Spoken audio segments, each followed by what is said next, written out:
Guys, in this video, I want to talk about something very important, and is identifying the patterns and see if your service has reached its ceiling, okay, or its limit. And in case that your service has reached its limit, how you can solve this, okay? How you can break that ceiling to keep scaling. Now, this is not a theory. These are real life examples from very big companies that you already know. HubSpot, Basecamp, and Shopify. Because a lot of people know those companies, but they don't know how they started. And in this video, we are gonna break it down. Now, I would recommend you to stay until the end because this video is key if you really want to grow your business. If you are watching me for the first time, my name is Justo. I'm in the process of creating 12 apps in 1 year, and I recently launched the 5th app. Now I'm building the 6th one that will be launched on the next couple of weeks. I created a system that lets me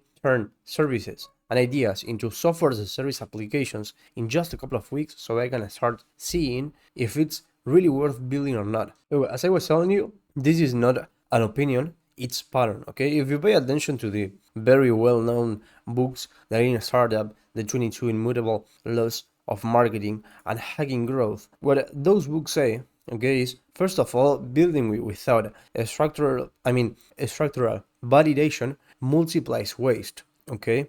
If you don't have a good system, stretching beyond your core weakness, your position, and sustainable growth only happens when the system scales without depending proportionally on the founder, when you stop changing time for money. So we are going to see if your business has a ceiling, and if it has a ceiling, how you can solve it. But first of all, I believe one of the most important things is identifying if you have a demand problem or a model problem. Because the thing here is that most founders confuse this part, okay? They think they need more leads or more systems.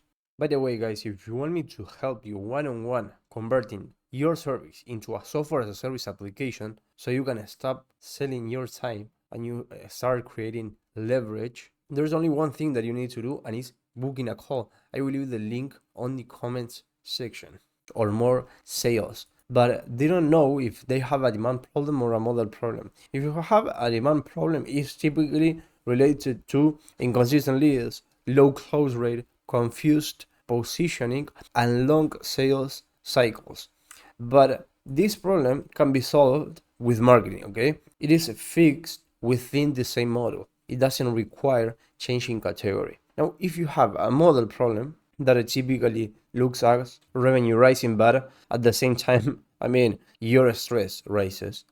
Every new client increases complexity, margins stagnate, and you remain the scaling bottleneck. And when you have a model problem, doubling revenue will mean doubling friction, okay, and doubling your stress in the business. Now, the thing here is that this is structural, okay, and motivation doesn't fix a structure. If your growth requires proportionally energy from you, you are not scaling, you are selling time with more people. Now, a lot of people know that they have a ceiling, okay, they have a problem that they need to solve, and their brain looks for an exit, okay, and that exit or that escape door is often called software as a service. But I want you to stop here, okay? Because even though you can solve the problem with software as a service, this is not for everyone.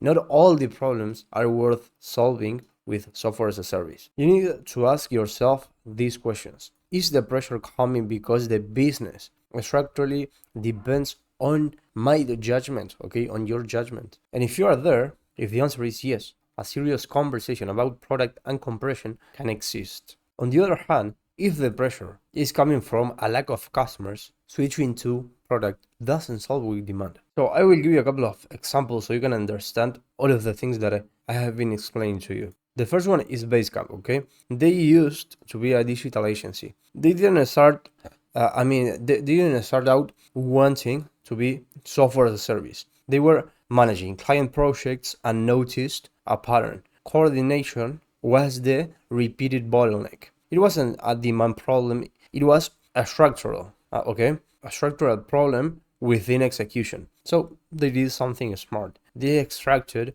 the coordination layer and compressed it into software. So if you pay close attention, they migrated because they identified a repeated decision that could be structured. That is compression. HubSpot, for example, okay, here the founders were deeply involved in marketing and consulting. They identified a recurring problem in inbound marketing. Instead of selling more consulting hours, they structured the method into software. So it wasn't creativity, okay? It was extraction. When the logic is repeatable and the pattern is clear, the product makes sense. Another one, Shopify. Okay, they didn't start as software as a service. They were selling snowboards online, and the problem wasn't a lack of sales. It was the limited infrastructure to operate. So as you can see, the friction was in the system, not in demand. So they built a tool to remove that friction. And the product was a consequence of a real constraint. It wasn't an aspirational move, okay? Or something emotional. So when does it make sense to switch to software as a service? If your company already has repeated decisions that can be standardized, okay? Otherwise, if your company has real delegation, low founder dependence, strong pricing, predictable flow, and healthy margin, you have a working asset. And changing just from vision can be irresponsible. Not everyone needs to switch to software as a service, okay? There is no price for being software as a service. And how do you know when you are at the limit? First of all, because your judgment sustains quality. The business needs your intervention for key decisions. The knowledge is in your head. Each revenue increase demands more from you, okay? You cannot double revenue without doubling friction. That's one of the most important things that you need to identify. And those are the cases when you kind of start thinking about software as a service. Now, when you are thinking about software as a service, the question is, are you going to look for air with clarity or with impulsiveness? Now, the decision that changes everything is the following one. The service